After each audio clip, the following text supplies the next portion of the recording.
The value of this shirt is partially determined by the resources that go into it, and those are limited by the world we live in. Because there is cotton planted that goes into the shirt, there is a piece of land that is not growing food, and so there's a cost to using the land, as well as the cost of actually growing the cotton and weaving it into the shirt and all the other production costs that go into this item. But does the same apply if you create a world with the limitless resources of space at your disposal? What happens to a society if your basis of value changes? What happens to a society if you automate all labor? What happens if all basic needs are met? And what happens if even air is a precious resource? And what stories can you tell in such settings? That is the topic of my video today. Economic value in space.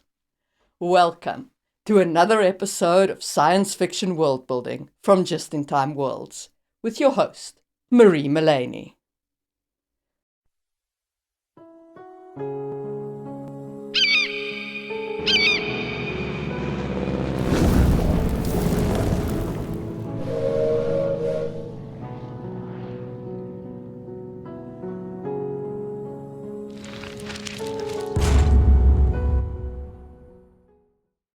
This video is part of my ongoing series about world building for science fantasy. And if you want to check out other videos on that topic, there is a playlist right over there. It includes FTL travel and all kinds of other topics pertinent to this subject area. Right, let's talk about value in world building. As a creator, a writer, or a game master, what you need from economics is to create an economy that fits your story and supports the themes you're playing with. So what you need is a means to determine value that works with your world and creates conflict that drives your narrative. And in this video, I am going to give you 5 strategies to do just that, starting with explore beyond resources.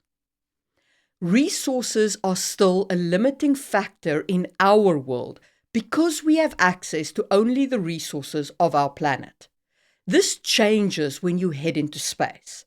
Land becomes much more when you have access to additional planets, especially if you can terraform them. Mineral resources open up wide when you can mine asteroids and moons. And labor becomes less and less of an input as your society automates. Now, I am not saying that the moment you go into space, you have limitless resources. The Expanse makes a great case for still having limited resources, especially at the local level.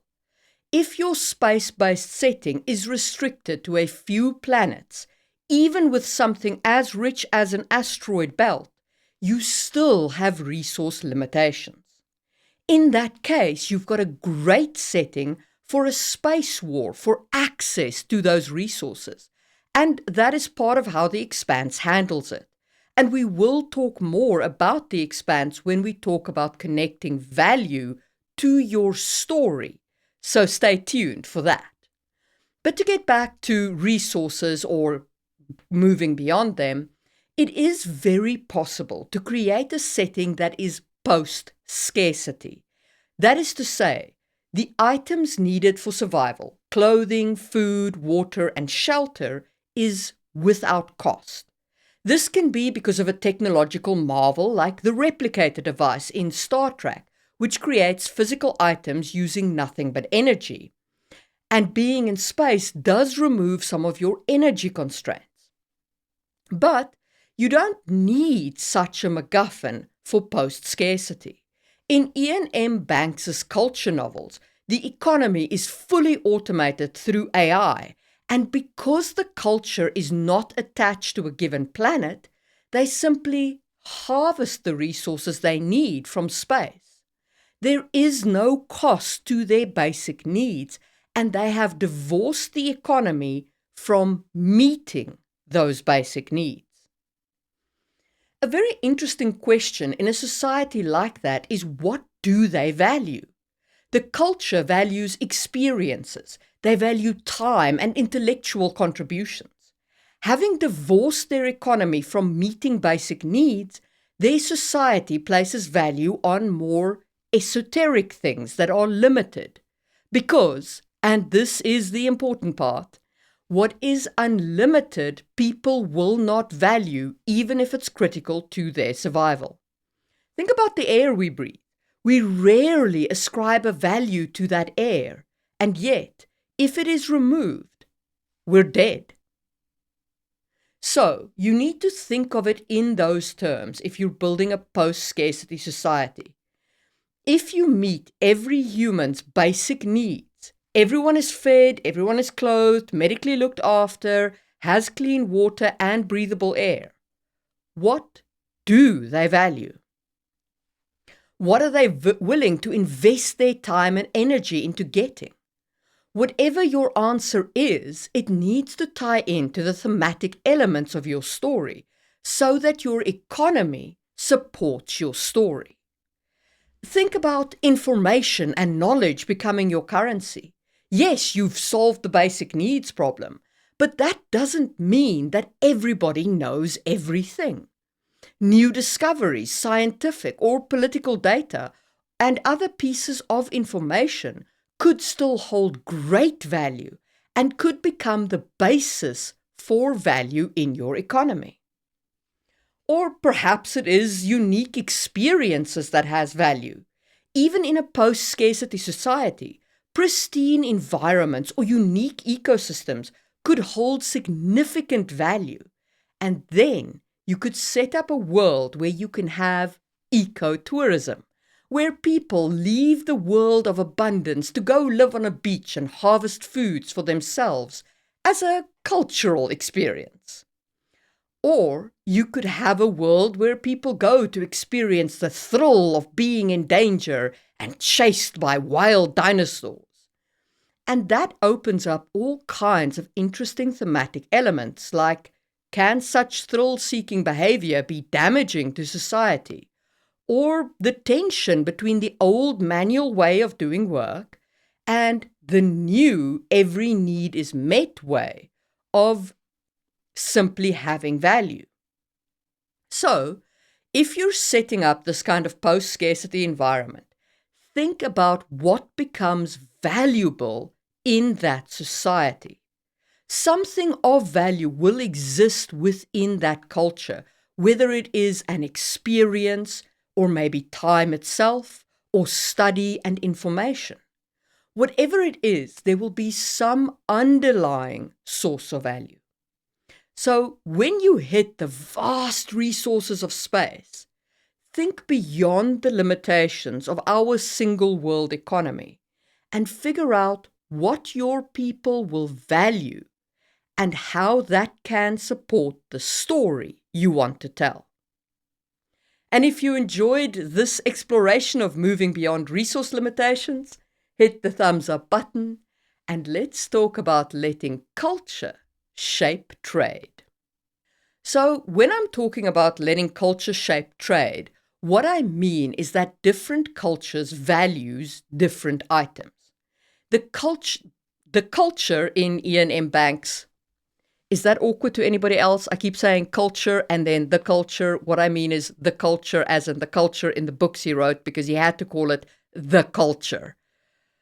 For realsis, my dude. Anyway, the culture values experiences. In The Quantum Thief by Hannu Rajaniemi, in the city of Oubliette, time is the most valuable commodity. Something we'll talk about more when we talk about currencies in space. In Babylon 5, in the episode By Any Means Necessary, Ambassador Jakar has a religious ceremony that is very important to him, and he needs a plant called the Quain Eth plant. And when he can't get hold of this, it creates a crisis for him because of the cultural value of the plant. This drives the conflict of the episode and makes for a great story as Jakar tries to make bargains to get hold of this plant. So you have to think about what is important to the culture you are working with and with the other cultures they're interacting with. Different societies will place different values on different goods, different experiences, different services, information, time, and so on. Even if your setting is like The Expanse, where you have a group from Earth that go out and colonize the solar system, the colonization cultures will diverge from the home planet's culture. By the time we hit The Expanse as readers, the Belters have a different culture from the Inners. And because of those differences, they place value on different items. The key here is to think about what your culture values when you are creating that culture for each planet or each continent or each moon or each ship, depending on where your boundaries are. And then you also need to determine what they are willing to trade and what they will accept in trade from other cultures. This difference in what they value is what will drive the trade in your setting. And if you enjoyed that discussion of culture and economics, hit that thumbs up button and let's talk about connecting value to your story. So, the thematic elements that underpin your story is the core realities you're trying to tell the reader about, without obviously telling the reader. I mean, nobody wants to read a story where you're bashing the reader in the face with your theme.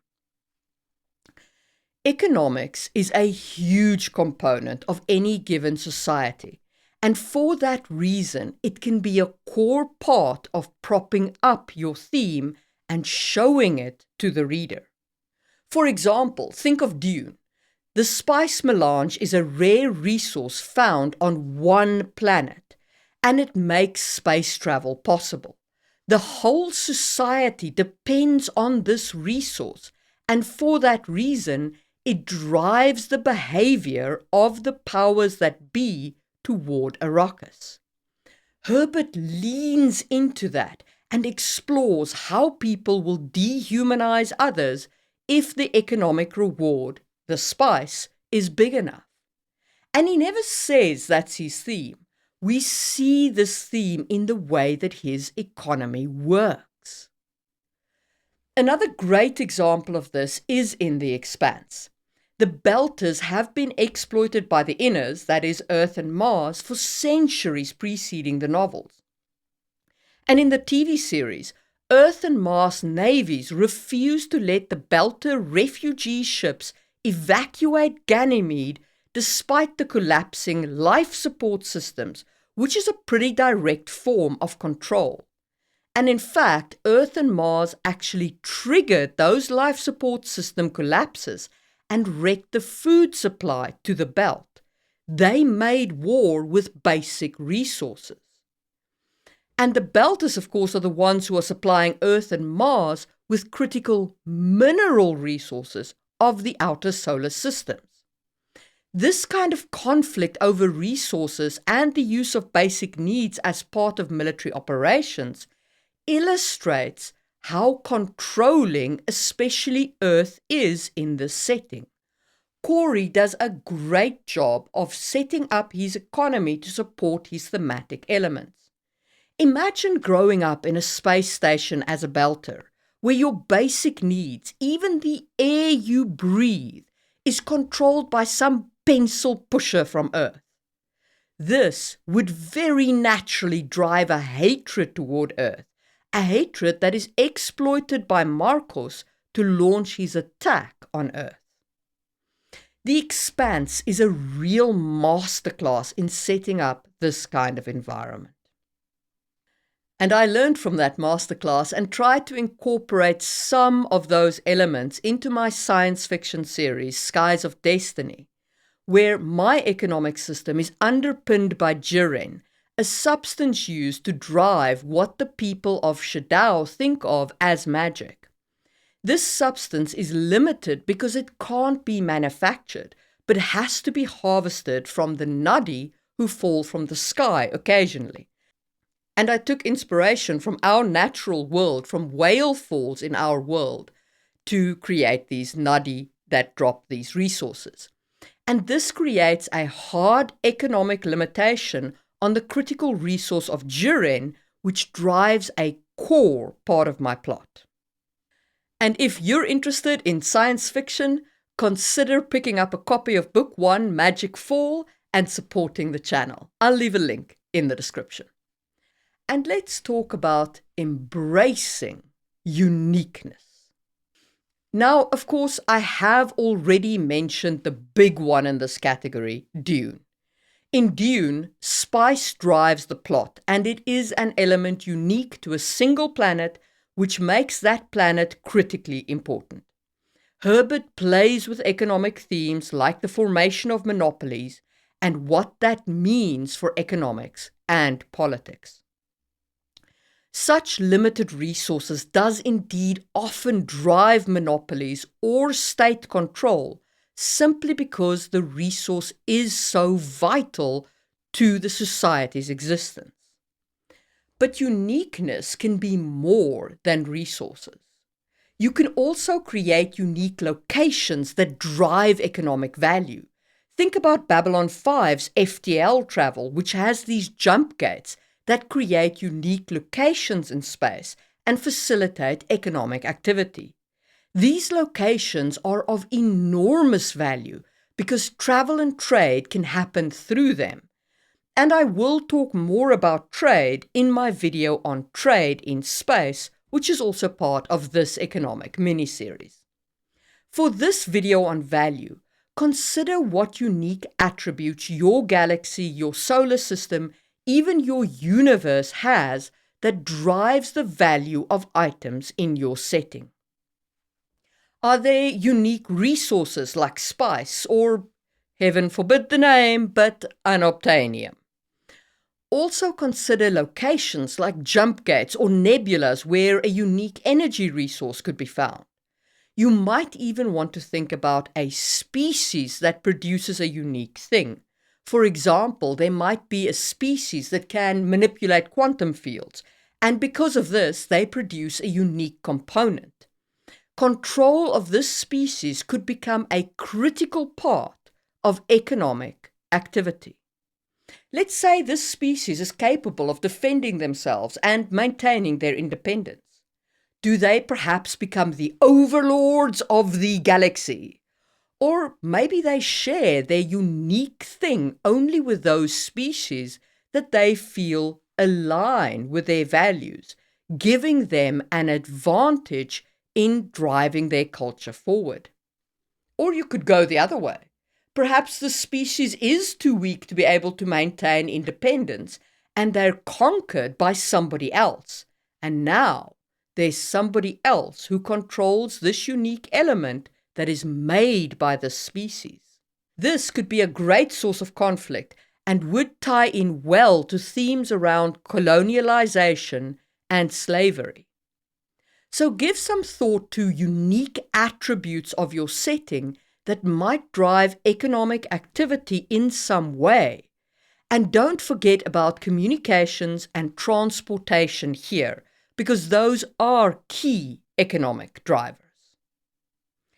And if you enjoyed this conversation about unique elements, hit the thumbs up button and let's talk about challenging your audience.